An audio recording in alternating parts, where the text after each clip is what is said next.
Salam alaikum à vous tous, chers frères et sœurs, musulmans et chrétiens présents aujourd'hui. Et salam alaikum aussi à vous, cher docteur Zakir Naik.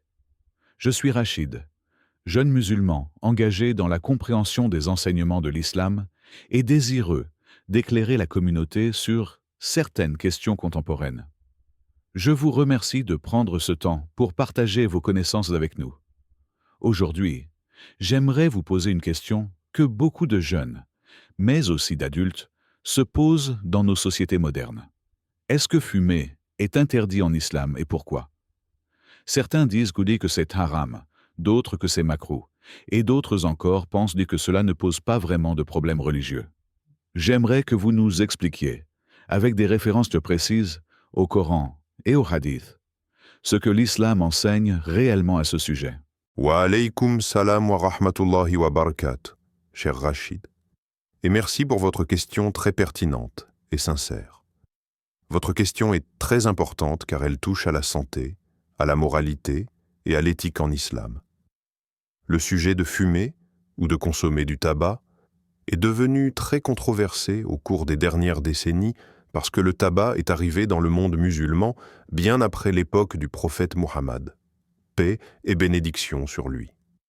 Cependant, même si le prophète n'a pas explicitement mentionné le tabac, puisque le tabac n'était pas connu à son époque, les principes généraux du Coran et des hadiths permettent de comprendre si fumer est permis ou interdit. Dans le Coran, Allah dit « Et ne vous tuez pas vous-même » Sourate Al-Nisa 89. Ce verset nous montre clairement que prendre soin de notre vie et de notre santé est une obligation. Or, les études médicales contemporaines ont démontré sans ambiguïté que fumer nuit gravement à la santé. Il provoque le cancer, les maladies cardiaques, l'hypertension, les maladies respiratoires et réduit considérablement l'espérance de vie. Donc, en suivant le Coran, détruire sa propre vie par des substances nocives est strictement interdit. De plus, le prophète Muhammad, paix soit sur lui, a dit dans un hadith rapporté par Al-Bukhari et Muslim, « Il n'y a pas de nuisance et pas de nuisance réciproque, la darar ou la dirar. » Cela signifie que l'on ne doit pas nuire à soi-même ni aux autres. Le tabac ne nuit pas seulement à celui qui fume, mais aussi à son entourage par le tabagisme passif. Cette évidence renforce l'interdiction. Il existe aussi un principe islamique qui est très important. Tout ce qui est clairement nuisible ou qui cause du tort peut être considéré comme haram, interdit. Les savants contemporains ont analysé la question du tabac à la lumière de ce principe et ont conclu à l'unanimité que fumer est interdit car il cause des dommages physiques, psychologiques et sociaux. Le prophète Muhammad, paix sur lui, nous a également conseillé de prendre soin de notre corps comme d'un dépôt sacré que nous devons protéger. Dans un hadith rapporté par Al-Tirmidhi, il est dit « Votre corps a des droits sur vous ». Cela implique que nous avons la responsabilité morale et religieuse de ne pas l'empoisonner ou de le détruire par des substances nocives. Le tabac ne procure aucun bien réel. Il n'est pas nécessaire à la vie, il ne nourrit pas, ne soigne pas et ne protège pas. Au contraire, il détruit lentement le corps et crée une dépendance. L'islam interdit donc tout ce qui est nuisible sans bénéfice proportionnel. Cela s'applique non seulement au tabac, mais aussi à l'alcool, aux drogues et à d'autres substances intoxicantes. En outre, il existe le concept de gaspillage en islam. Allah dit dans le Coran « Et ne gaspillez pas, car Allah n'aime pas les gaspilleurs. » Sourate Al-An'am 641. Acheter et consommer du tabac, surtout en grande quantité, est considéré comme une dépense inutile qui ne produit aucun bien tangible et est donc contraire à l'esprit de ce verset. Certains savants ont également évoqué l'impact social et économique du tabac. Les familles dépensent des sommes considérables pour le tabac, alors que ces ressources pourraient être utilisées pour des besoins essentiels comme l'éducation, la nourriture, la charité et le soutien aux nécessiteux. Ce gaspillage et cette négligence de l'argent, Allah nous enjoint de dépenser de manière bénéfique, renforcent encore l'idée que fumer est interdit. Par ailleurs, le Coran insiste beaucoup sur la préservation de l'esprit et du corps. Le tabac, par sa nature addictive et nocive, altère l'esprit, provoque des dépendances et affecte la capacité de la personne à raisonner correctement. Cela va à l'encontre de l'enseignement coranique sur le maintien de la raison et de la santé mentale. Certains pourraient objecter que le tabac n'est pas explicitement mentionné dans le Coran ou les hadiths, et que par conséquent il serait permis. Mais il faut comprendre que l'islam n'a pas besoin d'énumérer chaque mal connu. Plutôt, il donne des principes généraux que nous devons appliquer à chaque situation. La prévention du mal, la préservation de la vie, la protection de la santé et l'interdiction de nuire à soi-même et aux autres sont des principes clairs et universels. Le tabac tombe clairement dans la catégorie de ce qui est nuisible. De plus, les recherches scientifiques montrent que le tabac contient des centaines de substances toxiques qui endommagent pratiquement chaque organe du corps humain. Même fumer de manière modérée est dangereux. Cela confirme l'interdiction. En résumé, le tabac cause la mort prématurée, provoque des maladies graves, nuit à l'environnement et à la santé des autres, entraîne des dépenses inutiles et crée une dépendance mentale. Tous ces facteurs sont en contradiction avec les principes islamiques de préservation de la vie, de protection de la santé et de l'esprit, de non-nuisance et de bonne gestion des ressources. Ainsi, les savants contemporains de tous les pays musulmans et de toutes les écoles juridiques s'accordent à dire que fumer est haram, c'est-à-dire interdit en islam. Je veux souligner que cet enseignement n'est pas uniquement pour les musulmans, mais il a aussi une valeur universelle. Protéger sa vie et celle des autres, éviter les substances toxiques et préserver ses moyens financiers et sa santé sont des obligations pour tous, musulmans et non musulmans. Avant de conclure, j'invite tous ceux qui nous regardent à réfléchir sérieusement à cette question et à prendre des mesures pour protéger leur vie et leur famille. Évitez le tabac, éloignez-vous de ce qui est nuisible et partagez cette connaissance avec vos proches. Et je vous encourage également à vous abonner à notre chaîne, liker cette vidéo, la partager avec vos amis et commenter Allah Akbar pour répandre ce message de prévention et de bienveillance. Il est important de comprendre que l'interdiction du tabac en islam ne repose pas sur un seul facteur, mais sur une combinaison de principes coraniques, de hadiths et de considérations rationnelles et scientifiques. Dans le Coran, Allah nous ordonne à plusieurs reprises de ne pas nous nuire et de préserver notre vie. Le verset « Et ne vous tuez pas vous-même » sourate An-Nisa 4:29, est extrêmement clair sur ce point. Cela ne se limite pas à l'interdiction du suicide, mais englobe toute action qui met en danger la vie humaine. Fumer du tabac, comme nous le savons aujourd'hui grâce aux recherches médicales et scientifiques, provoque des maladies graves, notamment des cancers du poumon, du larynx, de la bouche, des maladies cardiovasculaires, des accidents vasculaires cérébraux et des maladies respiratoires chroniques. Ces maladies sont responsables de millions de morts chaque année dans le monde. Lorsque nous considérons ce verset à la lumière des connaissances modernes, il devient évident que l'usage du tabac constitue une forme de préjudice à soi-même, ce qui est clairement interdit en islam. Le prophète Muhammad, paix et bénédiction sur lui, a enseigné qu'il n'y a pas de nuisance et pas de nuisance réciproque, la darar ou la dirar. Cette règle générale interdit toute action qui cause du tort à soi-même ou aux autres. Le tabac est un exemple parfait de ce principe. Il nuit à l'individu qui le consomme, mais également aux personnes autour de lui à travers le tabagisme passif. Les enfants, les femmes enceintes et les personnes âgées sont particulièrement vulnérables aux effets nocifs du tabac inhalé involontairement. Ainsi, fumer ne constitue pas seulement une atteinte à sa propre santé, mais également une violation du droit des autres à être protégés de la nuisance, ce qui va à l'encontre de l'enseignement prophétique. Le principe de préservation de la vie, ou Hifz al-Nafs, est l'un des objectifs majeurs de la loi islamique, Maqasid al-Sharia. La préservation de la santé physique et mentale est considérée comme une obligation religieuse. Détruire son corps avec des substances toxiques est donc incompatible avec ces objectifs.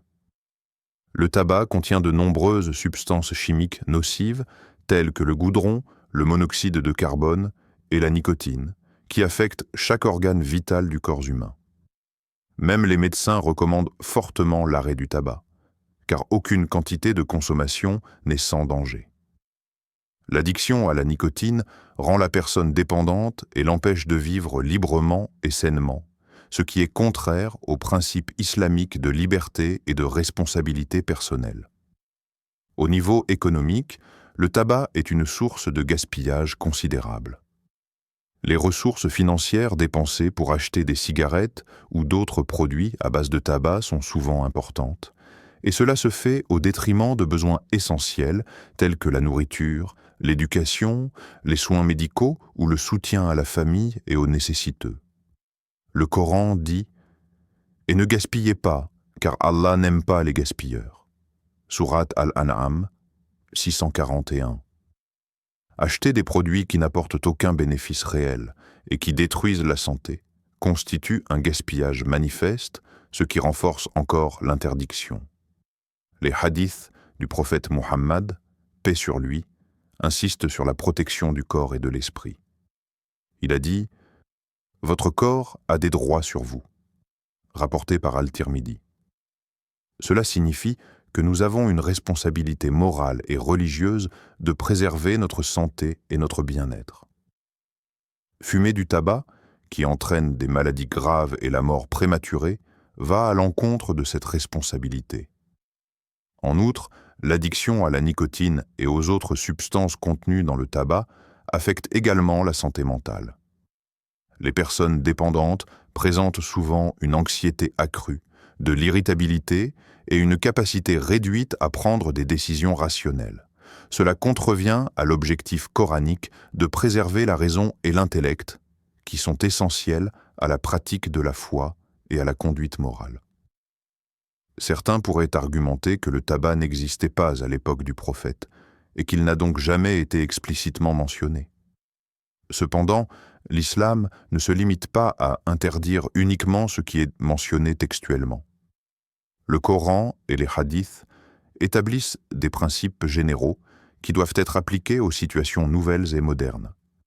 Tout ce qui est nuisible, intoxicant ou destructeur, même s'il n'existait pas à l'époque, tombe sous le cadre de ces interdictions.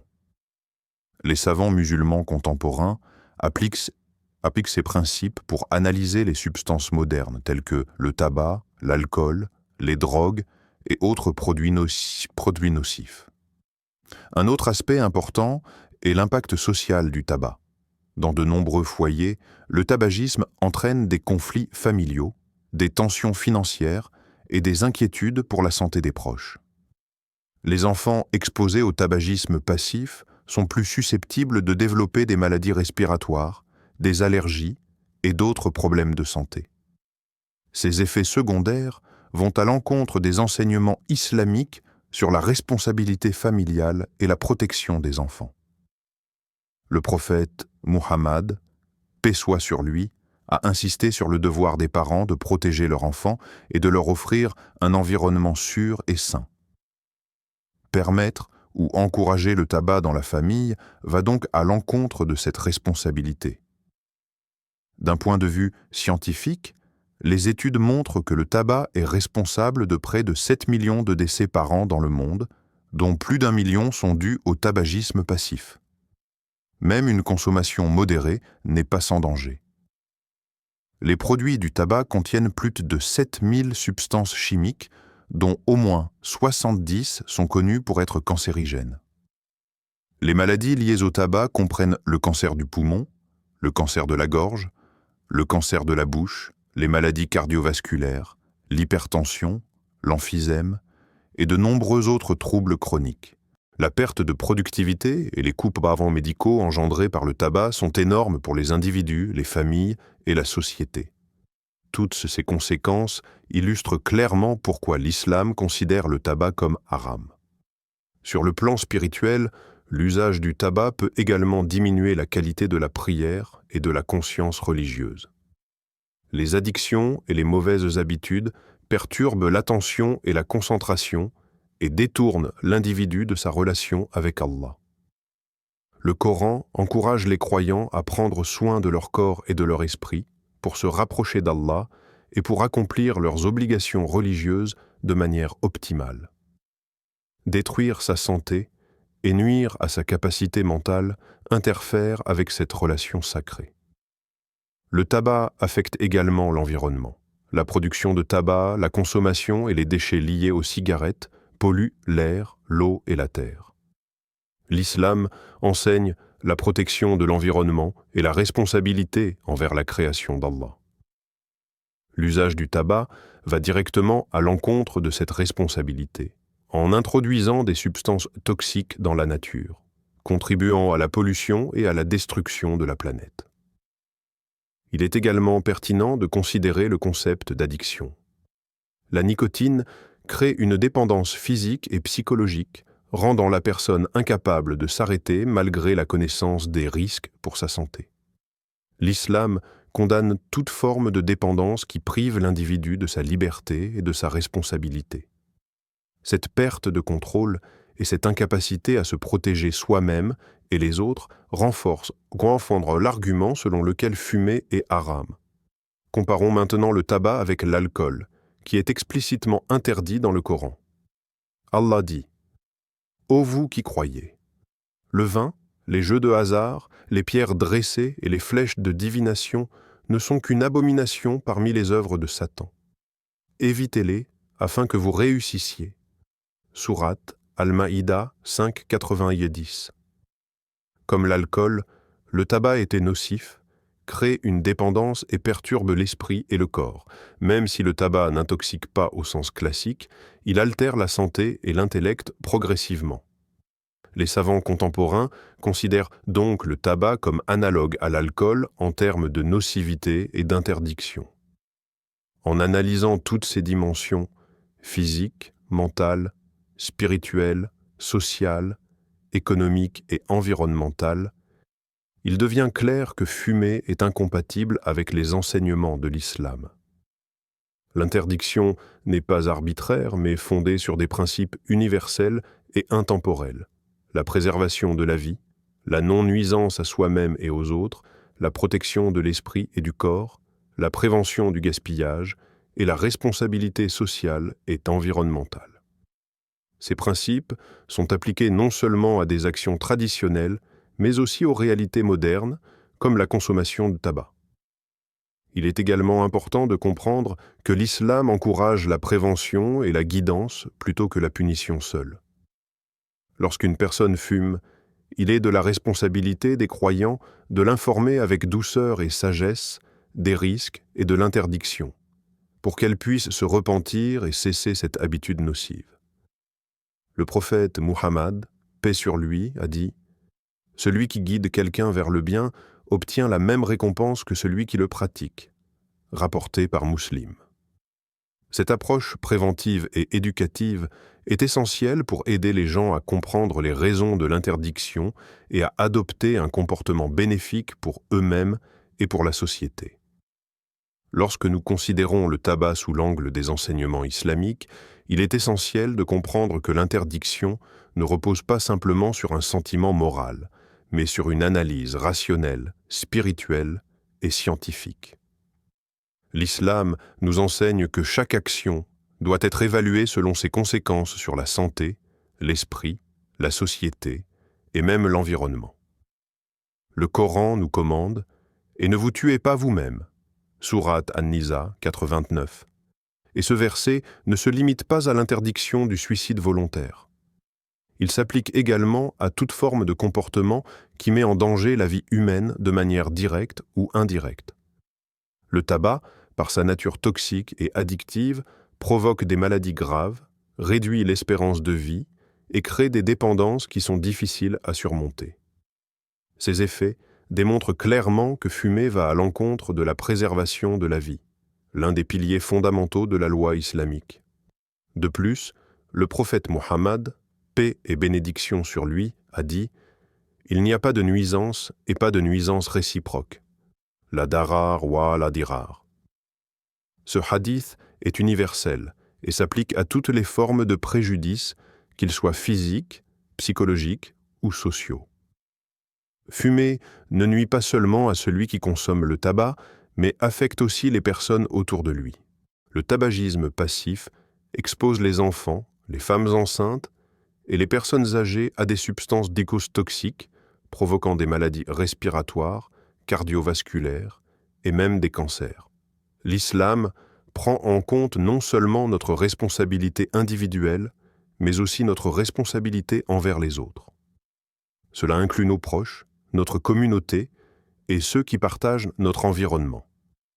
Dans ce cadre, il devient évident que fumer ne peut pas être considéré comme permis, car il cause un tort direct à autrui. Les savants contemporains ont également analysé cette question en appliquant les principes généraux de la charia. Même si le tabac n'était pas connu à l'époque du prophète, les règles islamiques sur la préservation de la santé, la prévention de la nuisance et la protection de la raison s'appliquent parfaitement aux substances modernes. Tout ce qui est nocif et sans bénéfice proportionnel tombe sous la catégorie de l'interdit, haram. Dans ce contexte, le tabac, qui détruit progressivement le corps, la santé mentale et la qualité de vie, répond exactement à cette définition. Le Coran insiste sur la protection de l'esprit et du corps comme des dons précieux d'Allah. Dans plusieurs versets, Allah nous ordonne de nous éloigner de ce qui est nuisible et de choisir ce qui est bénéfique. Par exemple, dans Sourate Al-Baqarah 295, Allah dit « Et dépensez dans le sentier d'Allah et ne vous jetez pas vous-même dans la destruction. » Dépenser son argent pour des produits nocifs qui détruisent la santé est une forme de « jeter sa vie dans la destruction », ce qui est explicitement interdit. Le tabac n'apporte aucun bien réel. Il ne nourrit pas, ne soigne pas, ne protège pas et ne renforce pas le corps. Au contraire, il détruit progressivement chaque organe vital et réduit la capacité de l'individu à servir Allah et à accomplir ses obligations religieuses. Sur le plan économique, l'impact du tabac est également significatif. Dans de nombreux foyers, l'achat régulier de cigarettes ou de produits à base de tabac constitue une dépense importante qui pourrait être utilisée pour des besoins essentiels tels que l'éducation des enfants, la nourriture, les soins médicaux ou le soutien aux nécessiteux. Le gaspillage financier causé par le tabac est en contradiction directe avec le verset coranique « Et ne gaspillez pas, car Allah n'aime pas les gaspilleurs » Sourate Al-An'am 6, 641. Dépenser de l'argent pour quelque chose qui ne procure aucun bénéfice tangible, mais qui cause des dommages corporels et mentaux, est considéré comme un gaspillage manifeste, renforçant encore la notion d'interdiction. Il est également essentiel de considérer les effets spirituels du tabac. L'addiction et les habitudes nocives altèrent la capacité de concentration, affaiblissent la volonté et perturbent la conscience spirituelle. La prière, la méditation et les bonnes actions requièrent un esprit clair et un corps sain. Le tabac, en affectant la santé physique et mentale, compromet la qualité de l'adoration et de la vie religieuse. L'islam encourage la préservation de l'esprit et du corps afin de servir Allah de manière optimale, et fumer va directement à l'encontre de ce principe. Les effets sociaux du tabac sont également profonds. Dans les familles, il peut provoquer des tensions, des conflits financiers et des inquiétudes pour la santé des enfants et des proches. Les enfants exposés au tabagisme passif sont plus susceptibles de souffrir de maladies respiratoires, d'allergies et d'autres problèmes de santé. L'islam insiste sur le devoir de protéger les enfants et d'assurer leur bien-être physique et mental. Encourager ou tolérer le tabac dans la famille viole cette responsabilité et crée un environnement nuisible, ce qui est incompatible avec l'éthique islamique. Sur le plan scientifique, les recherches ont montré que le tabac contient plus de 7000 substances chimiques, dont au moins 70 sont cancérigènes. Il est responsable de près de 7 millions de décès par an, dont plus d'1 million sont liés au tabagisme passif. Les maladies liées au tabac comprennent le cancer du poumon, le cancer de la gorge, le cancer de la bouche, les maladies cardiovasculaires, l'emphysème, l'hypertension et de nombreux autres troubles chroniques. Ces effets démontrent de manière irréfutable que le tabac est un nuisible et toute personne informée de ces dangers devrait s'en abstenir. L'islam valorise la connaissance et l'usage de la raison pour guider ses actions. Ignorer ces preuves scientifiques et continuer à fumer serait donc contraire aux principes islamiques de préservation de la vie et de la santé. Le tabac n'affecte pas seulement l'individu, mais également l'environnement. La culture, la production et la consommation du tabac génèrent de la pollution de l'air, de l'eau et des sols.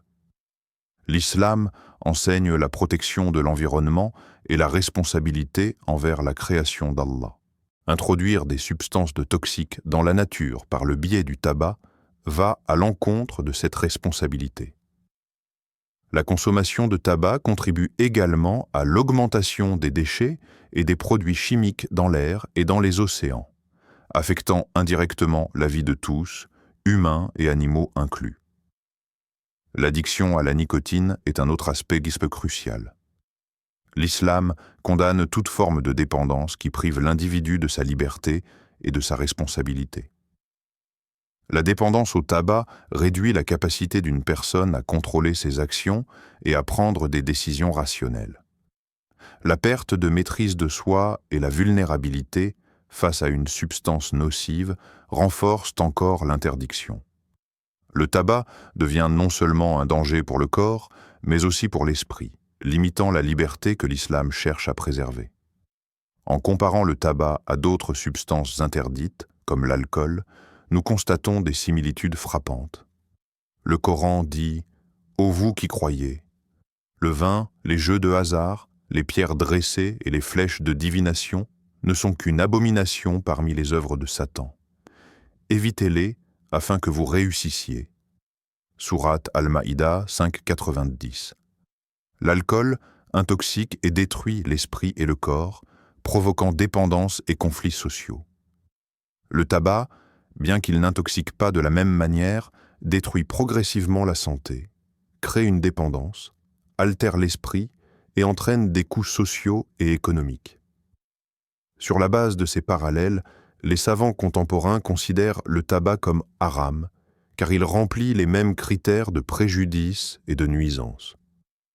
L'islam met également un fort accent sur l'éducation et la prévention. Le prophète Muhammad, paix sur lui, a dit « Celui qui guide quelqu'un vers le bien obtient la même récompense que celui qui le pratique », rapporté par Muslim. Lorsqu'un croyant informe un autre de la nocivité du tabac et l'encourage à arrêter, il accomplit un acte de bienfaisance qui a une grande valeur spirituelle. La prévention est donc une responsabilité collective et non seulement individuelle. Au-delà de la santé et de la spiritualité, il faut considérer les conséquences psychologiques et émotionnelles du tabac. Les personnes dépendantes présentent souvent de l'anxiété, de l'irritabilité et une humeur instable. Ces effets peuvent perturber la vie familiale, sociale et professionnelle et créer des tensions inutiles. L'islam enseigne la modération, la paix intérieure et l'équilibre dans la vie, et le tabac perturbe tous ces aspects, confirmant encore l'interdiction. Le tabac influence aussi la capacité à pratiquer les obligations religieuses. La fatigue, la toux, les maladies respiratoires et l'irritabilité liées au tabac peuvent réduire la qualité de la prière, de la lecture du Coran, du jeûne et d'autres actes d'adoration. L'islam cherche à maximiser la capacité des croyants à vivre une vie spirituelle et morale complète, et le tabac constitue un obstacle direct à cet objectif. En résumé, les preuves coraniques, les hadiths, les principes de la charia et les évidences scientifiques modernes convergent toutes vers le même enseignement. Le tabac est un haram. Il détruit la santé, menace la vie, altère l'esprit, crée une dépendance, gaspille des ressources, perturbe la société et pollue l'environnement. Aucun bénéfice réel ne peut justifier son usage, et l'islam interdit tout ce qui nuit à l'homme ou à son entourage. Chaque aspect, physique, mental, spirituel, social, économique et environnemental, confirme cette interdiction de manière cohérente et complète. Je vous remercie infiniment, cher Dr Zakir Naik, pour vos explications claires, détaillées et profondes concernant l'usage du tabac et ses conséquences dans l'islam. Vos paroles ont vraiment éclairé mes doutes et renforcé ma compréhension des enseignements islamiques. Vous avez montré comment le Coran et les hadiths, ainsi que la raison et la science moderne, convergent pour nous guider vers ce qui est bénéfique et nous éloigner de ce qui est nocif. J'ai compris que fumer ne concerne pas seulement la santé individuelle, mais aussi l'esprit, la famille, la société et même l'environnement. Vous avez expliqué de manière très complète que le tabac provoque des maladies graves, réduit l'espérance de vie, engendre des dépenses inutiles et crée des dépendances, toutes en affectant les personnes autour de nous et la planète. Cette vision holistique m'a beaucoup appris et m'encourage à réfléchir sérieusement à mes habitudes et à celles de mon entourage. Je tiens également à souligner que vos références aux versets du Coran et aux hadiths ont renforcé la pertinence et la clarté de votre réponse. Grâce à vos enseignements, je comprends mieux l'importance de préserver ma santé, ma raison et mon esprit, ainsi que de protéger mes proches et de ne pas gaspiller les ressources que Dieu nous a confiées. Qu'Allah te bénisse, cher professeur Dr Zakir Naik, et qu'il récompense vos efforts pour éclairer les musulmans et les non-musulmans, pour rapprocher les croyances et pour transmettre des connaissances qui ont un impact concret sur nos vies. Votre explication m'a vraiment touché et m'a encouragé à partager ces connaissances avec mes amis et ma famille, afin que nous puissions tous ensemble vivre de manière plus saine et responsable, conformément aux enseignements de l'islam et au respect de la vie et de l'environnement. Votre approche est admirable et montre l'importance de combiner foi, raison et science dans la pratique religieuse. Je vous remercie sincèrement, Rachid, pour vos paroles pleines de reconnaissance et de respect. Je suis ravi d'avoir pu répondre à votre question et d'avoir contribué à éclairer votre compréhension de ce sujet important. Vous avez bien entendu et assimilé les points essentiels, et c'est exactement ce que nous espérons lorsque nous discutons de tels sujets. Éveiller la réflexion, renforcer la foi et encourager l'adoption de comportements bénéfiques pour soi et pour les autres. Je remercie également tous les spectateurs présents et ceux qui nous regardent, et je vous invite à réfléchir sérieusement aux enseignements que nous avons partagés aujourd'hui concernant le tabac et son interdiction en islam. J'encourage chacun de vous à mettre en pratique ces enseignements, à protéger votre santé et celle de votre famille, et à respecter les principes divins qui nous guident vers le bien. De plus, je vous invite tous à vous abonner à notre chaîne Parole d'Al-Islam, à aimer et partager cette vidéo pour que le message parvienne à un maximum de personnes, et à participer dans les commentaires en posant vos questions concernant le script ou tout autre sujet lié à l'islam. Vos interactions sont précieuses car elles nous permettent de répondre à vos préoccupations et de continuer à diffuser la connaissance de manière claire et accessible. Que chacun d'entre vous tire profit de ces enseignements, et qu'Allah vous protège et vous guide dans toutes vos actions. Encore une fois, je vous remercie, Rachid, d'avoir posé cette question avec sincérité et respect, et je remercie toute l'audience pour son attention et son intérêt. Qu'Allah vous bénisse tous et vous accorde la santé, la sagesse et la réussite dans cette vie et dans l'au-delà.